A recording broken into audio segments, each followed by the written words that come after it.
To the Rynor Report now, the pandemic caused chronic absenteeism to soar in California schools. That is when a student is absent at least 10% of the year. Now, most California schools get funding based on their average daily attendance. Now, the superintendent is working with lawmakers to change the whole system. And political reporter Morgan Rynor is joining us live now in the newsroom with what this bill would do, Morgan. Madison, instead of schools getting money based on average daily attendance, they would get it based on how many kids are enrolled. The Department of Education calls it a more equitable funding calculation. K-12 education researcher at the Public Policy Institute of California, Julian Lafortune, said two things are true at the same time. We have a record high state budget, state education budget. There's a ton of stimulus dollars that have been going into schools. So that's the good news. There's lots of money. Schools are getting more money than ever.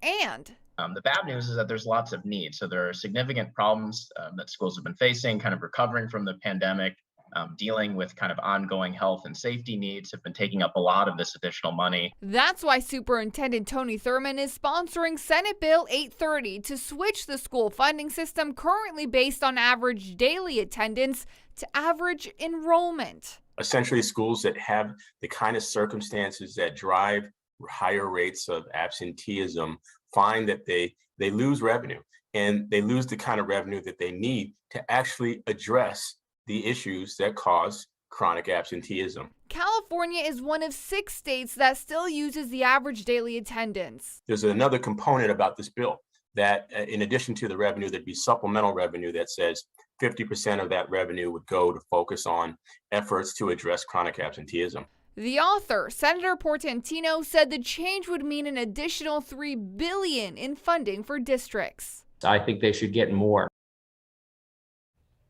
Lafortune says schools with higher rates of attendance won't see as much of an impact. He also says it's the schools that have low rates that will benefit the most from this.